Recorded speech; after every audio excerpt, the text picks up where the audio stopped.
Olá a todos, sou da Escola Técnica São João Batista, do curso Técnico em Química. O nosso trabalho é sobre a química forense e os estudos de teste de presunção. O trabalho é composto por Ana Caroline de Oliveira, Maria Eduarda Dornelles e Camille de Assis da Silva. A nossa professora orientadora é a professora Michele Cristin. Durante o século VII, no reinado da dinastia Tang, a química forense teve seu primeiro registro na China, onde Tian Tie usou vestígios de um crime para resolvê-lo, os quais utilizam métodos que nunca tinham sido utilizados na época e que são utilizados até hoje. Naquele tempo, a perícia só podia ser realizada em casos extremamente específicos, como casos de morte violentas, lesões corporais, perturbação à saúde ou casos que envolvessem interesses jurídicos. Já a criminalística atual teve seu início no final do século XIX, quando Hans Gross propôs que os métodos da ciência moderna fossem utilizados para resoluções de crimes.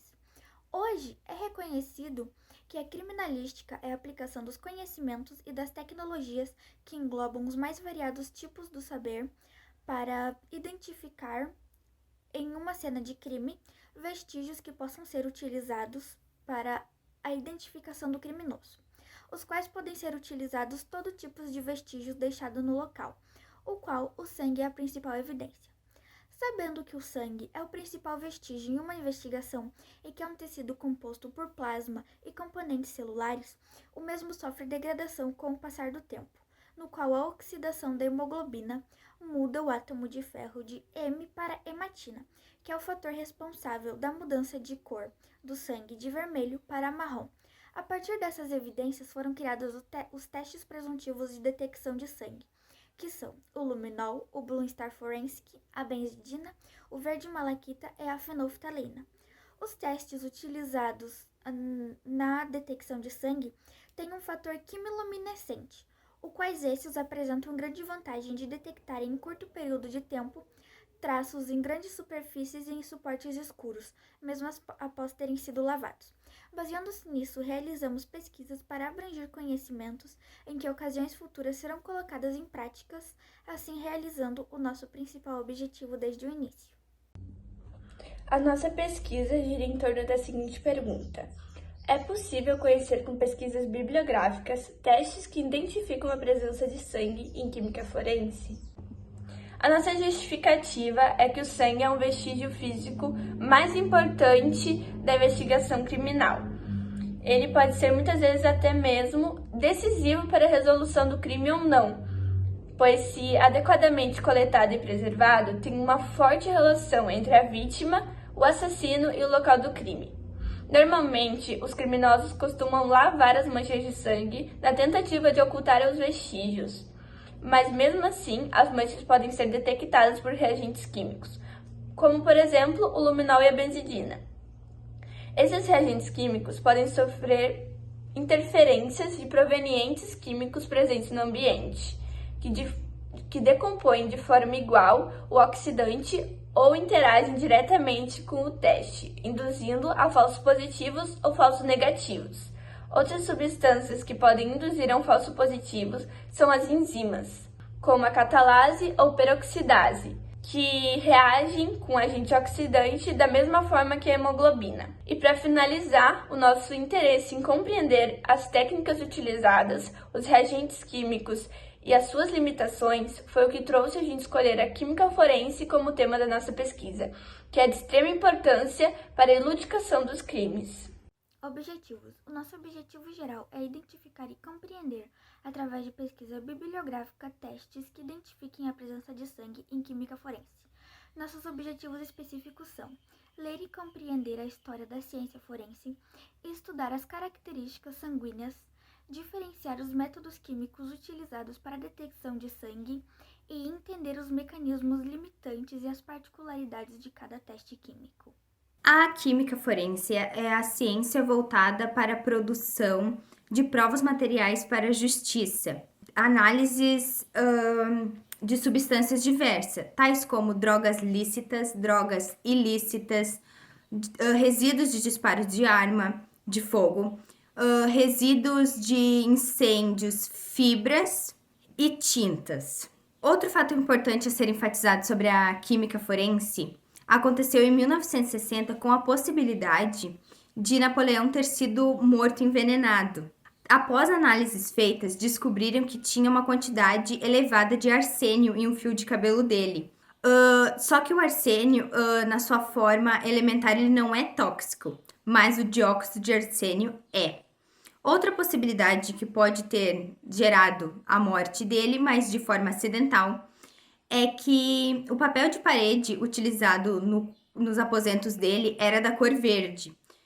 Essa cor verde era justamente o arsenato de cobre, que com a umidade gerou mofo e os micro-organismos transformaram essa substância em trimetilarsênio, que é altamente volátil e pode ter sido inalado por ele. As reações químicas constituem importantes ferramentas para a elucidação dos crimes. A necessidade de detecção de traços de determinadas substâncias químicas de interesse forense são essenciais à utilização de métodos químicos analíticos. O sangue é um tecido composto por plasma e componentes celulares, como leucócitos, eritrócitos e plaquetas. Sua principal função é transportar o gás oxigênio dos tecidos e remover o dióxido de carbono. O sangue de um ser humano precisa transportar cerca de 600 litros de gás oxigênio dos tecidos para os pulmões diariamente. O oxigênio está ligado à hemoglobina e é transformado pelos eritrócitos, que são formados na medula óssea e lançados na circulação, assim sendo responsáveis por 45% da circulação sanguínea. A hemoglobina adulta contém 4 cadeias, cada uma com seu grupo prostético M. O grupo M, por sua vez, é reduzido a partir da glicina, onde suas primeiras e suas 3 últimas etapas ocorrem na mitocôndria e as últimas ocorrem no citosol. É formado por um complexo anel porfírico e um átomo ferroso, que se encontra unido em cada uma de suas cadeias da hemoglobina através de uma ligação do grupo R e seus resíduos de estatina. A sexta ligação de coordenação do átomo de ferro em cada grupo M é utilizado para ligar o gás oxigênio, onde ele se encontra acomodado em uma bolsa determinada para cadeias laterais de aminoácidos. Isso é importante para sua função, uma vez que seus grupos M em uma solução oxigenada são rapidamente oxidados em uma forma ferrosa. A liberação de M da globina leva à oxidação do ferro e à geração da hematina. A liberação de M, conforme mostra na figura 2, apresenta o íon cloreto. M é convertido em hemina e a forma oxidada do ferro protoporfírico. O grupo M, já no seu estado férrico, pode exercer uma falsa atividade enzimática, participando assim das reações de oxirredução, como a oxidação das moléculas lipídicas. Fora do organismo, o sangue está sujeito a uma série de processos de degradação. Com o passar do tempo, a equência da oxidação da hemoglobina, o átomo da mancha muda da cor vermelha para marrom. Assim, essa reação é utilizada como base dos testes presuntivos de detecção de sangue. A investigação criminal, desde sempre, tem sido de grande interesse para o público, por causa da sua imagem estereotipada que a ficção nos passa, como é o caso de Mike Maguire, que escreveu O Mito de Sherlock Holmes. Esse mito aconteceria somente 3 ações. Alguém relata o crime à polícia, a polícia vai até a cena do crime e interroga as pessoas, e por fim o criminoso é descoberto e é preso. Sabemos que na realidade não é bem assim. No Brasil, o simples fato da vítima falar sobre o crime não relata em uma investigação criminal. Eles são quase sempre mantidos como boletim de ocorrência ou em estatísticas criminais. Um dos principais problemas que afeta a qualidade desse trabalho é a baixa qualidade de demarcação, isolamento e prevenção de cenas de crime. Se esse trabalho é mal feito, os peritos não conseguem continuar com o seu trabalho na investigação. Em alguns estados brasileiros, já existem cursos para aprimorar essas demarcações, isolamentos e prevenções. Eles também dão materiais, instrumentos para este tipo de trabalho, como fitas de isolamento, tapones, luvas cirúrgicas, saco plástico e entre outros. O principal público deste desses cursos são a Polícia Civil e a Polícia Militar. Os testes de presunção que detectam o sangue, ou também chamados testes de orientação, têm como princípio uma reação de oxidação de uma substância por um agente oxidante, catalisada na presença de sangue. Baseiam-se na ação tipo peroxidase do grupo M da hemoglobina, que atua sobre o peróxido de hidrogênio adicionado, liberando o oxigênio necessário para oxidar o indicador utilizado, emitindo luminescência ou um composto corado. Esses testes devem apresentar alto valor preditivo negativo, possuindo alta sensibilidade e não influenciando em testes seguintes. Fibras de tecido influenciam nos resultados, como por exemplo o tecido de algodão, que possui melhores resultados devido ao seu maior poder de retenção. Testes que possuem quimiluminescência também têm maior vantagem, devido a sua detecção em um curto período de tempo, não precisando de escuridão total e podendo identificar mesmo após terem sido lavadas. Normalmente, os criminosos costumam lavar as manchas de sangue ocultando os vestígios, e esses reagentes químicos conseguem identificar mesmo assim as manchas de sangue. E é sobre isso que a gente vai falar agora, sobre os reagentes químicos. A gente escolheu 5 dos principais usados e a gente vai falar sobre as estruturas deles, sobre eles e sobre suas limitações. O primeiro reagente químico que a gente vai falar é o luminol. Ele é um dos mais usados no laboratório forense, pois tem uma alta sensibilidade em superfícies não absorventes. Ele pode gerar falsos positivos como peroxidase de plantas, íons metálicos como cobre, cobalto e ferro, hipoclorito, tintas esmaltadas e outros oxidantes devido à sua baixa especificidade. A oxidação do luminol leva à formação de um íon aminoftaleno em seu estado excitado, onde emite luz quando o elétron volta ao seu estado fundamental.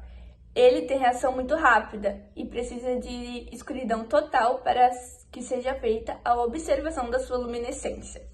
O luminol precisa ser mantido refrigerado e a sua solução deve ser preparada alguns minutos antes de ser usado, e isso dificulta o seu uso muitas vezes.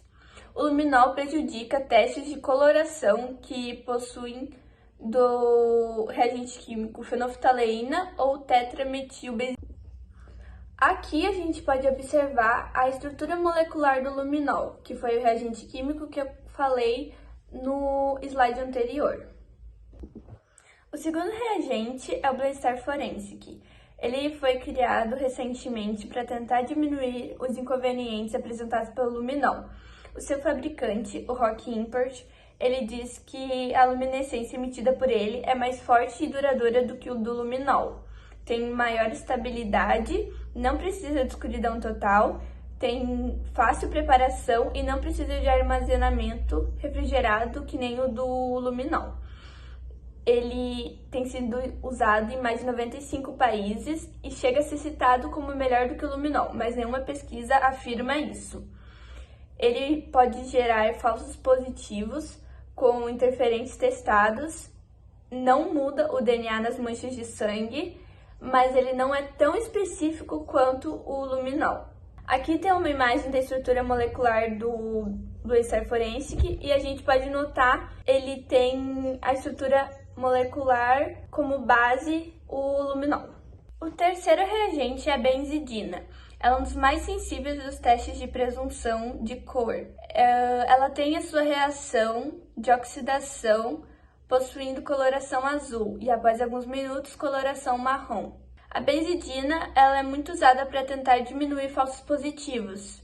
Quando a gente adiciona uma gota desse reagente, a reação mudar de cor sem o acréscimo do peróxido de hidrogênio, a gente pode considerar o resultado como falso positivo. A benzidina tem potencial carcinogênico e isso faz que ela não seja usada em certos laboratórios. Porém, o uso dos EPIs corretamente faz com que isso não cause danos à saúde. Nesse slide, a gente pode observar a estrutura molecular da benzidina. O quarto reagente é a fenolftaleína. Ela indica o pH de substâncias de caráter básico, como o sangue, que é ligeiramente básico. Em contato com substâncias básicas, ela altera sua cor para rosa. Em contato com substâncias ácidas, ela mantém a sua cor incolor. A mudança da cor pode ser explicada pela mudança da carga da molécula, que pode afetar muito as propriedades físicas. Um ácido é propenso a liberar íons carregados positivamente de fenolftaleína e, por isso, obtém a mudança da cor. A decomposição do peróxido de hidrogênio e a reação oxidação de cromogênios da fenolftaleína é lenta em condições normais, e isso causa limitações. Nesse slide, a gente pode observar a estrutura molecular do teste de presunção fenolftaleína. O último reagente químico é o verde malaquita, também chamado de verde anilina, verde básico 4 ou verde diamante. Ele é um corante de natureza orgânica que é pouco usado por possuir alta toxicidade. Ele tem a sua forma reduzida, semelhante à da fenolftaleína. Ele possui desvantagem por ter forma reduzida, chamada verde leucomalachita, que é muito mais tóxico do que o normal e, por isso, ele é restringido em vários países. Aqui a gente observa a fórmula molecular do verde malaquita, que é o último reagente químico apresentado nesta pesquisa. Essa pesquisa foi de cunho bibliográfico, desenvolvida na residência dos membros deste grupo e na Escola Estadual Técnica São João Batista, localizada na cidade de Montenegro, Rio Grande do Sul. A busca bibliográfica foi feita em sites conforme mostra o fluxograma abaixo. Os sites usados foram Cielo, Portal de Periódicos e Biblioteca Digital Brasileira de Teses e Dissertações. As palavras-chave foram em português e inglês. As em português foram luminol, perícia, química forense, testes presuntivos e sangue. Os anos de pesquisas foram 2001, 2006, 2009, 2010 e 2021. Todos os dados coletados foram discutidos e analisados e resultaram neste trabalho que está sendo apresentado em novembro de 2021 na Exposição de Trabalhos Técnicos, a Expotec. Resultados e discussões. Para a realização desse trabalho sobre a química forense, pesquisamos e conhecemos todas as características que englobam a história da química forense. Também estudamos as características que diferem o sangue. Com isso, identificamos os testes de presunção, qualificando-os nos mais usados, no valor e na sua qualidade durante o uso, os quais foram avaliados 5 testes. O luminol, que vem sendo o mais popular, o Blue Star Forensic, que está ganhando bastante reconhecimento e é um teste de presunção à base de luminol, porém está sendo criticado pois sua sensibilidade não é tão precisa. A benzidina, que é considerado um dos mais sensíveis de teste de cor e é utilizado para testar falsos positivos, porém sua limitação é que ele é cancerígeno. Temos a fenolftaleína, que nas suas condições normais a sua oxidação é lenta, então ela é mais utilizada em pequenas quantidades de sangue, fazendo assim sua eficácia ser melhor. E por último temos o verde anilina, também chamado de verde malaquita, que possui alta sensibilidade e boa coloração. Porém, ele é pouco utilizado e tem seu uso restrito em alguns países por sua grande toxicidade. Foi concluído com isso, então, que o teste presuntivo luminol é o que possui maior eficácia, devido à sua alta sensibilidade e sua detecção em um curto período de tempo. A benzidina, que é usada em testes de sangue aparentes, é o que possui maior sensibilidade dos testes de coloração. Foi concluído que a benzidina e o verde malaquita é restrito em certos laboratórios devido à sua toxicidade.